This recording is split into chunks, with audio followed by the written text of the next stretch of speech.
bien, seguimos entonces aquí en Universidad en Vivo y ya nos encontramos con nuestra columna del día de hoy, como todos los jueves, que viene Julián Mendoza para hablar de política internacional. Y en este caso, bueno, un tema que no podemos dejar de lado porque es muy importante y que tiene que ver con la situación que está atravesando Ecuador.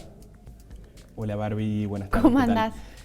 Bien, bueno, realmente muy compleja la situación de Ecuador. Pareciera que en este momento empieza a tranquilizarse, hay que ver cómo sigue, pero bueno, expliquemos un poco.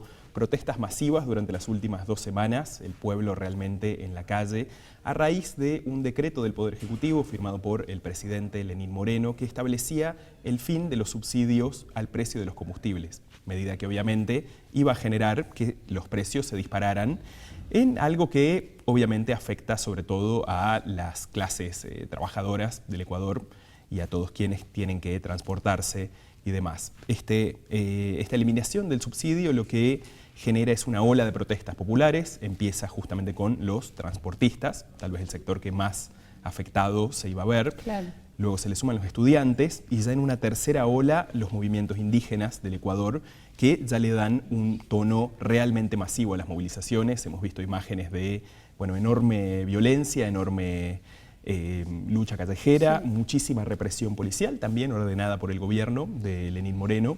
Pero finalmente, al cabo de 12 días de protestas muy fuertes en las calles, el gobierno tuvo que dar marcha atrás, tuvo que eliminar esta medida que iba a terminar con los subsidios y en este momento las cosas parecen encaminarse hacia una serie de diálogos entre el gobierno y los distintos movimientos que han estado en las calles para ver cómo se sale de la situación para adelante. Lo grave, podríamos decir, de la situación, además de todo esto, es que por detrás está una exigencia de parte del Fondo Monetario Internacional para que este tipo de medidas de ajuste se lleven a cabo, este tipo de medidas sucedan dentro de lo que es un clásico plan de ajuste estructural que propone el FMI, ¿no?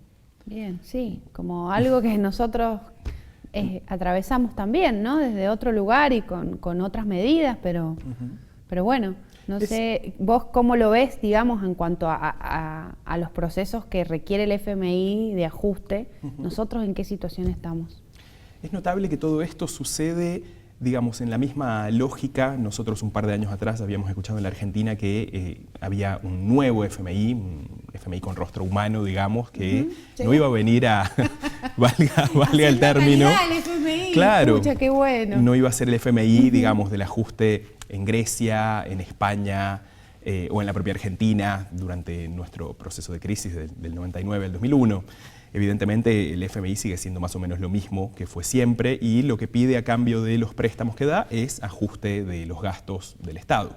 Y siempre esos ajustes terminan repercutiendo sobre todo en los pueblos de los países que entran en esa órbita. La exigencia del FMI todavía está.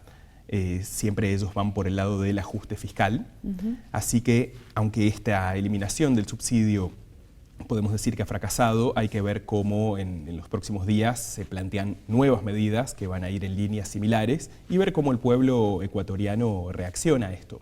Bueno, pero una vez que ya tomaron las armas, digamos, y salieron a la calle, es como muy difícil que vuelvan para atrás, ¿no? O sea, las medidas si siempre van a ser de ajuste, aunque no sea el combustible, sea otra cosa, lo mismo la gente va a salir a reclamar. Eso es muy así, muy probable. Por un lado, ya todo este proceso ha debilitado muchísimo al gobierno de Moreno. Hoy él está en más o menos el 15% de aprobación popular, lo cual es una cifra, escandalosamente baja. Claro. También durante las protestas, por el tono que tuvieron, el gobierno de Moreno se trasladó hasta Guayaquil, de Quito, sí, cosa que es algo que en cualquier país presagia una crisis casi terminal de gobierno, podríamos decir. Por el momento, Moreno se sostiene en el poder, pero seguro si hubieran medidas de este estilo o más fuertes, van a ser recibidas con protestas masivas nuevamente en la calle y ahí hay que ver qué destino tiene el gobierno ya de Lenín Moreno en Ecuador. Bien, ¿qué pasa si, por ejemplo, el gobierno decide no hacer caso a estos requerimientos del FMI? Esa es una pregunta muy interesante porque de hecho si un gobierno tuviera la voluntad política de hacerlo, si tuviera la voluntad política de buscar otros caminos para sanear la economía del país, probablemente se evitarían todas estas cuestiones. Pero es realmente, creo yo, una cuestión de voluntad política y de la forma en la cual se van a conducir los asuntos del Estado. Claro. Es también una cuestión ideológica. El gobierno actual de Ecuador que surge de una ruptura con lo que fue el correísmo hasta las elecciones de 2016, responde a esa línea y probablemente concibe que es el único camino posible para el Ecuador. Concibe que realmente una alianza con el FMI es lo único que puede hacer que la economía ecuatoriana se levante, que ese préstamo va a ser la clave para resolver cuestiones. Entonces, el componente ideológico está ahí operando, diciendo, bueno, este es el camino. Seguramente hay muchos otros caminos de política económica que pueden generar salidas diferentes, pero ese es el que, a través de su voluntad, el gobierno ha escogido. Bueno, no puedo comentar más nada, porque no puedo evitar pensar en nuestra situación y también que también estamos ligados al FMI, y las elecciones, y uno no puede saber qué va a pasar. Es así. Un último elemento que a mí me resulta muy llamativo de la cuestión. En realidad, creo que lo llamativo es lo que sucede en la Argentina, donde hemos tenido también aumentos de los combustibles inmensos, pero de los servicios y de otro montón de cuestiones ligadas a la economía que repercuten en nuestro pueblo. Y en muchos otros países, en tiempos muy recientes, aumentos, casi se podría decir que sutiles en el precio de los combustibles han disparado manifestaciones inmensas. Pensemos en los chalecos amarillos en Francia, que también empiezan protestando por esa medida del presidente Macron. Ahora vemos lo de Ecuador. En México los gasolinazos son una expresión inmensa en las calles.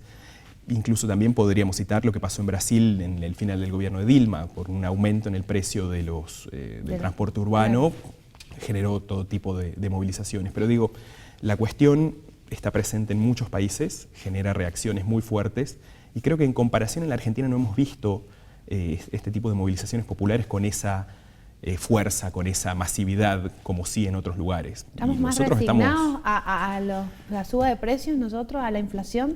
Probablemente la explicación venga por ese lado. Aumentó, pero... Hay un cierto, ¿cuál sería la palabra? Podríamos decir resignación. Hemos naturalizado el que suban las cosas, el costo de las cosas, digamos. Exacto. A veces, tal vez con una explicación que ni siquiera es política, por decirlo. Porque la justificación para esto es siempre que existe una receta objetiva, podríamos decir, que siguiendo va a terminar trayendo buenos resultados, pero la propia historia reciente de nuestro país enseña que eso rara vez sucede. El camino del ajuste no conduce a una mejora en la calidad de vida de la población. Bueno, Julián, ¿qué vamos a hacer? Vamos a vernos el jueves que viene y ver cómo sigue la situación y esperar lo mejor. Seguro. Muchas Bien. gracias. Bueno, gracias a vos por venir. Nos vamos al corte y luego seguimos con más Universidad en Vivo.